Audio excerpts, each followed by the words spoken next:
What? What are you doing?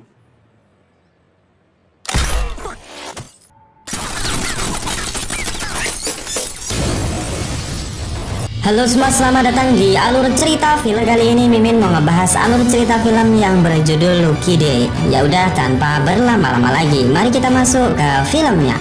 Film dibuka dengan memperlihatkan seorang napi yang bernama Red terungkap jika ia dipenjara karena telah melakukan perampokan. Singkat cerita, di hari ini Red dibebaskan secara bersarat selama 1 tahun.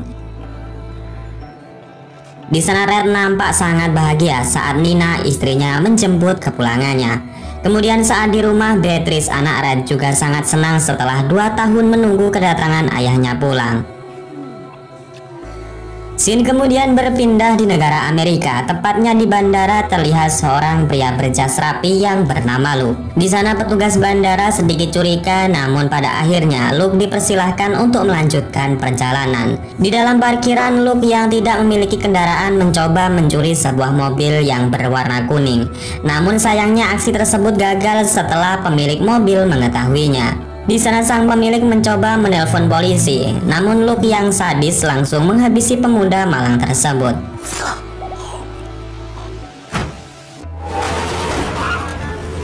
Di lain sisi kita diperlihatkan dengan seorang pemuda pemilik bar yang bernama Daddy. Di sana ia sedang bersantai dengan pacarnya yang berambut kribo. Tak lama kemudian Luke datang di bar milik Daddy. Tanpa sepatah kata pun Daddy yang tahu kedatangan Luke sangat ketakutan karena mengetahui jika Luke merupakan seorang pembunuh paling sadis di Eropa. Luke kemudian menenangkan Daddy karena kedatangannya bukan untuk membunuh, melainkan ia menginginkan beberapa senjata. Terusuk juga jika Daddy merupakan pedagang senjata ilegal yang bersembunyi dari atap sebuah bar. Di atas bar, Daddy mengajak Luke melihat senjata-senjata yang akan ia jual. Di sana Luke mencoba satu buah senjata yang kemudian satu orang pemuda ditembak dengan tanpa alasan yang jelas. What are you doing? Setelah Luke selesai memilih senjata, ia pergi ke sebuah toilet untuk buang air kecil. Tanpa diduga, kedua teman Daddy yang kepo sedang membicarakan Luke yang terlihat aneh. Setelah selesai, Luke kemudian mendatangi kedua teman Daddy dan kemudian tanpa merasa bersalah, ia langsung menghabisinya.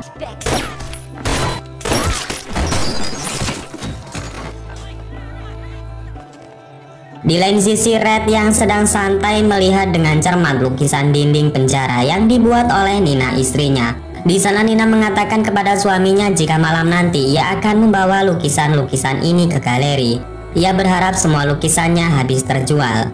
Red yang tak tahu tentang seni hanya bisa mendukung apa yang menjadi pekerjaan istrinya tersebut. Singkat cerita, Nina telah berada di sebuah galeri yang dimiliki oleh bos yang bernama Derek. Di sana Nina diajak untuk mengobrol 4 mata dengannya di sebuah ruangan khusus. Setelah mereka masuk, Derek kemudian mengatakan jika sebenarnya ia sudah lama menyukai Nina. Walaupun ia sudah memiliki suami, Derek tak malu mengajak Nina untuk mantap-mantap. Nina yang bukan cewek gampangan jelas menolak ajakan bosnya. Apalagi untuk saat ini batang terong milik Red jauh lebih enak dibanding milik Derek. Melihat dirinya ditolak, Derek kemudian mengancam Nina jika lukisannya tidak laku dijual maka ia akan menyita seluruh aset miliknya. Dan ia akan memberikan harga yang sangat mahal untuk sewa tempat di setiap lukisan yang Nina tempatkan di galerinya. Di waktu bersamaan, Red terlihat sedang mengunjungi bar milik temannya yang bernama Leroy. Di sana Leroy sangat senang melihat sahabatnya telah keluar dari penjara. Red kemudian berterima kasih kepada Leroy karena selama di penjara ia kerap kali memberikan uang kepada anak dan istri Red. Leroy juga balik berterima kasih kepada Red karena dulu saat ia ditangkap, Red tidak menyeretnya masuk ke dalam penjara. Terusuk jika Leroy ini merupakan komplotan geng rampok sama seperti Red. Tak lama kemudian mereka yang sedang asik ngobrol tiba-tiba didatangi oleh seorang polisi yang bernama Sanchez. Di sana Sanchez mengingatkan kepada Red agar tidak berbuat macam-macam, mengingat ia masih dalam masa percobaan bebas bersyarat. Red juga diperiksa karena dicurigai membawa cimeng dan juga narkoboy. Berharap ia kembali akan dimasukkan ke dalam penjara. Namun beruntungnya Red saat itu dalam keadaan bersih dan tidak membawa barang apapun di kantongnya. Tak lama kemudian polisi Sanchez pergi dari hadapan mereka. Leroy dan Red yang sudah aman kemudian menuju ke sebuah ruangan rahasia di mana sebuah berangkas besar sedang disembunyikan. Usut punya usut, sebelum tertangkap, Red dan juga Leroy berhasil membawa berangkas tersebut dan kini Red kembali akan membukanya. Di dalam berangkas tersebut terdapat surat hutang yang bernilai $600.000. Di sana mereka berniat untuk menjual surat tersebut di mana uangnya akan dibagi secara rata.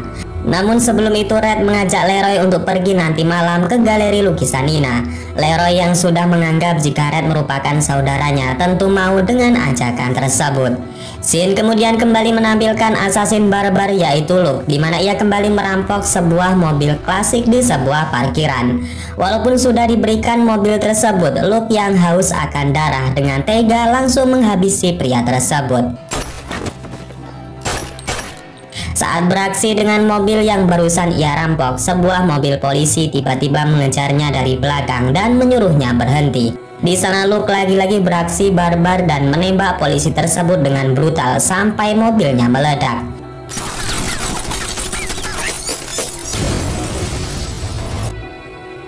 Singkat cerita, di sebuah galeri lukisan Nina sedang diamati oleh para kolektor seni pecinta lukisan.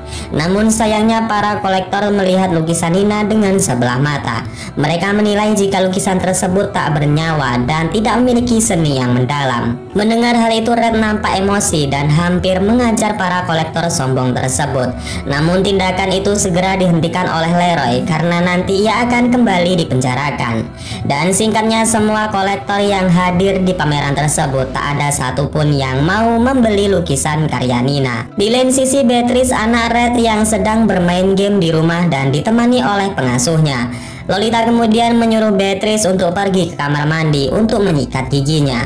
Tak lama kemudian Lolita mendengar suara ketukan pintu yang saat dibuka rupanya Luke sudah berada di sana.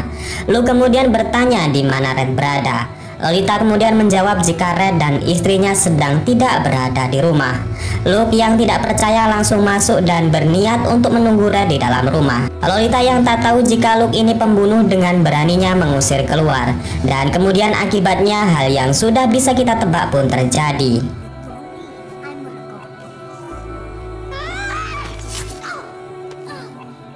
Beatrice yang melihat kejadian tersebut mencoba segera kabur dari rumahnya. Dan untuk pertama kalinya tembakan Luke meleset saat hendak membunuh anak kecil. Saat memeriksa kamar, Luke melihat sebuah undangan pameran seni yang berada di atas meja.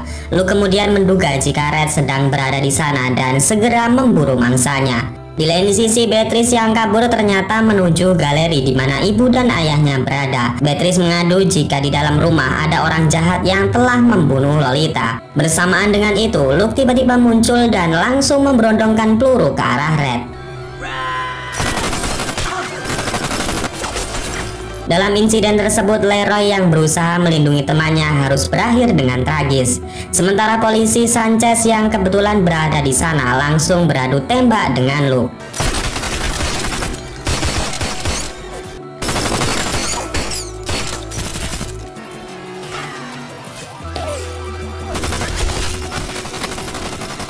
Korban demi korban berjatuhan di mana Luke dengan tega terus memberondongkan peluru ke arah orang-orang kaya yang berada di sana. Red yang masih bertahan mencoba menyelamatkan anak dan istrinya melalui pintu belakang. Mereka kemudian mencoba kabur dengan mengendarai sebuah mobil.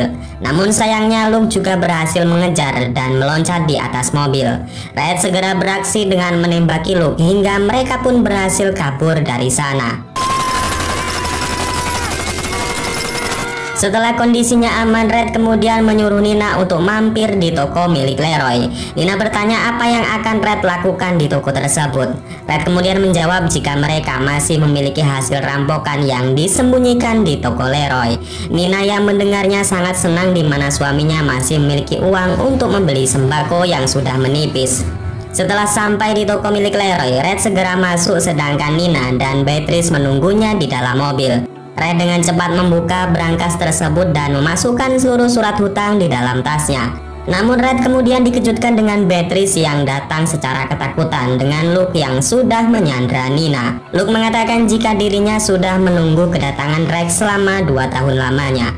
Luke mengatakan ia bisa saja membunuh Red di dalam penjara. Namun itu terasa menjijikkan dan tidak berwibawa untuk assassin seperti dirinya. Dari adegan ini terungkap kenapa Luke sebegitu ambisinya mengejar Red dan juga Leroy.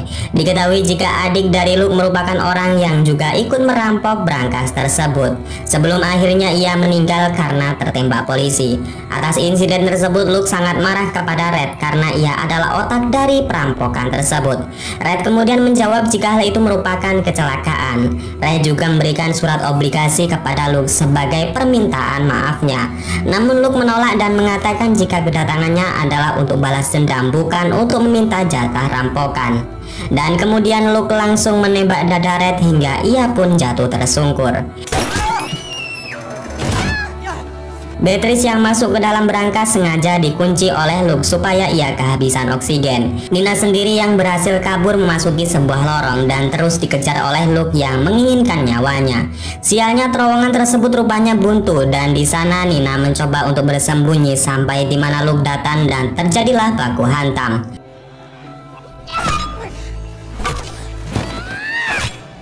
Singkatnya, Luke berhasil dilumpuhkan sedangkan Nina kembali ke atas untuk melarikan diri. Sementara di lain sisi, Red yang terkapar rupanya masih hidup lantaran peluru yang ditembakkan tadi mengenai kunci brankas yang ia kantongi. Ia pun berusaha membuka brankas yang di dalamnya terdapat Beatrice, namun sayangnya tidak bisa karena kuncinya telah rusak. Red pun kemudian mengatakan kepada anaknya untuk bertahan, sementara ia akan menyelamatkan Nina yang saat ini tengah dalam ancaman.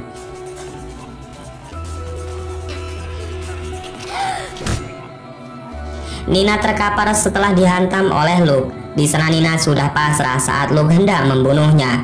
Namun kala itu Red datang lebih dulu dan segera menghentikan aksi Luke. Red nampak kewalahan menghadapi Luke, namun beruntungnya Sanchez yang datang tepat waktu segera membunuh Luke detik itu juga.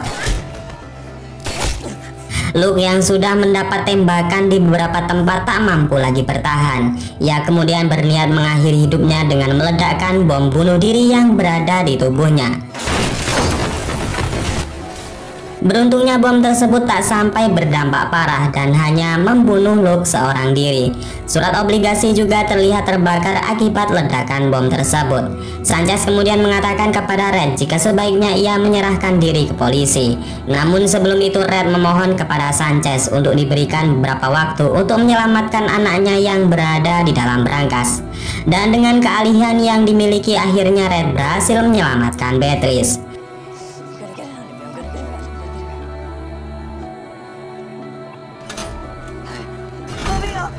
Setelah kejadian itu Red kemudian menyerahkan dirinya untuk dibawa ke penjara lagi. Namun karena pengorbanan Red kepada keluarganya membuat Sanchez menjadi luluh. Ia pun membiarkan Red pergi sebelum nanti para polisi datang ke TKP.